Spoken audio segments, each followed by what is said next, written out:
चार बहुओं की सास की कहानी। रोमा, टीना, मीनू और ऋतु चारों की शादी एक ही घर में हुई है। चारों बहुएं एक ही साथ एक घर में रहती है। चारों की सास सुशीला जी बहुत ही समझदार और शांत स्वभाव की महिला है, लेकिन अपने चारों बेटों की शादी के बाद सुशीला का सिर्फ एक ही काम रह गया है कि चारों बहुओं का प्यार कैसे बढ़ाया जाए। एक दिन सुशीला के घर उसकी बहन आई। सुशीला की बहन, सुशीला तू तो बहुत खुशकिस्मत है, तेरी चारों बहुएं तो बहुत सुंदर है और तेरा बहुत ख्याल भी रखती है, तुझे तो घर के काम की चिंता ही नहीं रहती होगी। सुशीला, अरे कहाँ दीदी, मुझे तो हर समय यही चिंता रहती है कि कहीं इन चारों में लड़ाई ना हो जाए। जब भी मुझे लगता है कि इन चारों में बहस होने वाली है, तो मैं बात को संभल लेती हूँ। सुशीला की बहन, ये बात तो सच है सुशीला। दुनिया सोचती है कि बहुएं आ जाने से घर में खुशियां आ जाती है, लेकिन ये भी सच है घर में बहुएं आ जाने से सास के लिए जिम्मेदारी भी बढ़ जाती है। हर समय बस यही सोचते रहो कि कहीं लड़ाई ना हो जाए। ये दोनों बात कर ही रही थी, तभी अचानक रोमा और मीनू की लड़ने की आवाज आई। रोमा, मैंने एक बार पोछा लगा दिया है तो मैं दोबारा नहीं लगाऊंगी। मीनू, दोबारा पोछा तो तुम्हें लगाना ही पड़ेगा। रोमा, तुमने इतना गंदा पोछा लगाया है, लगी नहीं रहा है कि घर की सफाई हुई है। बहुओं में इस तरह से लड़ाई देखकर सुशीला की बहन घबरा गई और सुशीला को समझाने लगी, तेरी बहुएं काम कम करती है और लड़ती ज्यादा है।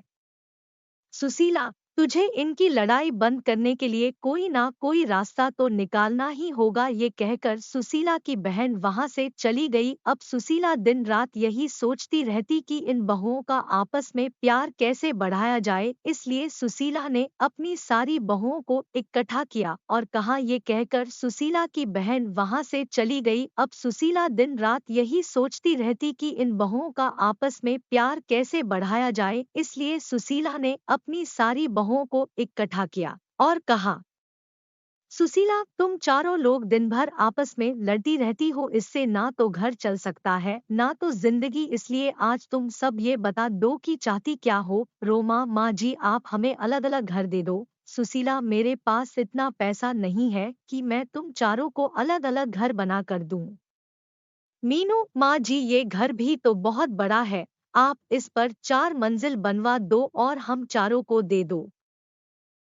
सुशीला, मैंने अपने चारों बेटों को बड़े प्यार से पाला है, इसलिए मैं नहीं चाहती कि तुम लोगों की वजह से मेरा घर टूट जाए। मेरे चारों बेटे अलग अलग रहे और मेरा क्या, मैं तुम चारों में से किसके पास रहूंगी। सुशीला की ये बातें सुनकर चारों बहुएं चुप हो गई। चारों में से कोई भी सुशीला को अपने साथ नहीं रखनी चाहती थी। सुशीला ने अपनी बहुओं को एक टक देखा और कहा, तुम चारों को मैंने अपने बेटे भी दे दिए और अपना घर भी दे दूं, लेकिन तुम में से कोई भी मुझे अपने साथ नहीं रखना चाहता। ये कहते हुए सुशीला की आंखें भर आई और वह उन चारों बहुओं के काम बांट दिए और उन सबको कहा कि कोई भी आपस में नहीं लड़ेगा, लेकिन उनकी बहुएं कहाँ मानने वाली थी। अब चारों बहुएं ने एक एक टीम बना ली। एक टीम में रोमा और मीनू थी और दूसरी टीम में ऋतु और टीना थी। चारों आपस में लड़ती तो नहीं थी, लेकिन एक दूसरे की चुगली करने लगी थी। एक दिन टीना और ऋतु ने अपनी सास से कहा, टीना, माँ जी, आपको पता है रोमा 12 बजे से सो रही है, आज तो उसने सिर्फ घर की झाड़ू ही लगाई है और पोछा भी नहीं लगाया। ऋतु, हाँ माँ जी, अपने लड़ने के लिए मना किया है, इसलिए मैं मीनू से कुछ नहीं कहती। वह आज ही बाजार जाकर अपने लिए 3-3 साड़ियाँ लाई है। अपने लिए 3 साड़ियाँ लाई है और आपके लिए एक भी साड़ी नहीं लाई है।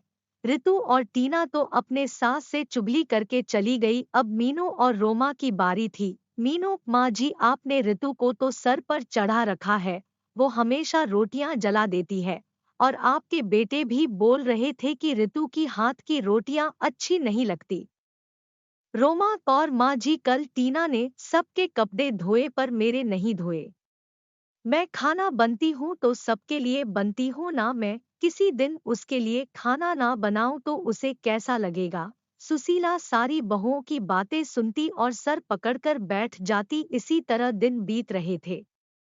जब बहुओं को लगा कि हमारी सास तो हमें घर बनाकर नहीं देगी, तो चारों बहुओं ने अपने अपने पतियों को भड़काना शुरू कर दिया। जैसे ही उनके पति काम से आते वैसे ही चारों बहुओं चुगली करने में लग जाती। एक दिन जब उनके पति घर आए तो रोमा बोली, रोमा सुनो जी, मैं इस घर में नहीं रह सकती। मैं सारा दिन घर का काम करती हूँ और फिर भी आपकी माँ और आपकी भाभीियों की ताना सुनती हूँ। रोमा का पति, मैं भी रोज रोज के लड़ाइयों से दुखी हो चुका हूँ, आज तो फैसला हो ही जाए। उधर मीनू भी अपने पति से कहती है, मीनू सुनिए जी, हम कब तक आपके घर वालों के साथ पिसते रहेंगे। बच्चे बड़े हो रहे हैं, उनके भी भविष्य के बारे में सोचना है। आप तो सारे घर का खर्चा चलाते हो और मैं घर के काम में लगी रहती हूँ। माँ जी से बोलिए ना, इस घर को तोड़वा कर फ्लैट बनवा दे, हम आराम से रहेंगे। मीनू का पति, तुम ठीक कह रही हो, आज माँ से इस बारे में बात कर ही लेता हूँ, आखिर हमारी भी तो पर्सनल लाइफ है। सुशीला के बेटे उससे बात करने के लिए आए और पीछे पीछे बहुएं भी आ गई। बेटा, माँ कहा हो, आप बाहर आओ। तो सुशीला कमरे से बाहर आती है।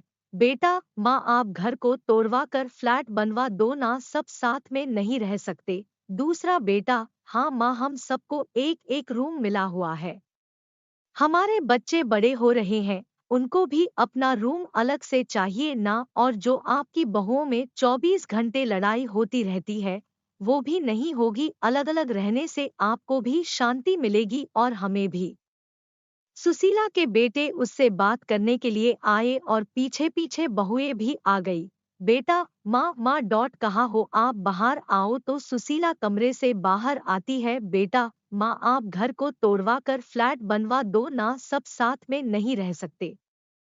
दूसरा बेटा, हाँ माँ, हम सबको एक एक रूम मिला हुआ है, हमारे बच्चे बड़े हो रहे हैं, उनको भी अपना रूम अलग से चाहिए ना। और जो आपकी बहुओं में 24 घंटे लड़ाई होती रहती है, वो भी नहीं होगी। अलग अलग रहने से आपको भी शांति मिलेगी और हमें भी माँ। अच्छा, तुम्हारी पत्नियां ये घर तुड़वाने के लिए मुझे नहीं मना पाई तो मेरे बेटों को ही भड़का दिया। मैं इस घर को तुड़वाने नहीं चाहती। इस घर में तुम्हारे पिता की यादें हैं, तुम्हारा बचपन बिता है, और तुम चारों अपने पत्नियों को समझाने के बजाय मुझसे ये घर तोड़वाने के लिए बोल रहे हो।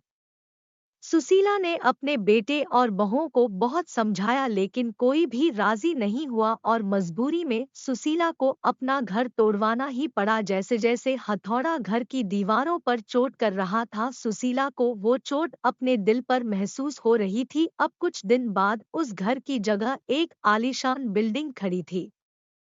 सुशीला ने अपने चारों बेटे और बहुओं को बुलाया और कहा, सुशीला, तुम चारों के फ्लैट बनकर तैयार हो गए हैं, अब तुम सब आराम से रह सकते हो। तुम अपने अपने परिवार के साथ खुश रहोगे, लेकिन मेरा परिवार तो तुम सब हो, तुम्हें अलग अलग जाता देख मुझे कितना दुख हो रहा है, कैसे बताऊं।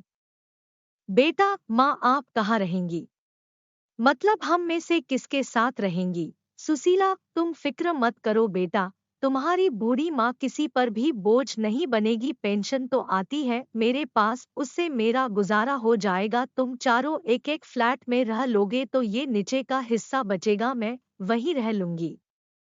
चारों बेटे अपनी अपनी पत्नी और बच्चों को लेकर चली गई और आराम से रहने लगे। सुशीला पूरे दिन यही रहती और यही सोचती, मेरी बहुओं में मुझसे मेरे चारों बेटों को छीन लिया, चारों में से कोई भी मेरे पास नहीं आता, लेकिन सभी दिन एक जैसे नहीं रहते। कल मेरी जगह मेरी बहुएं भी होंगी, तब देखती हूँ।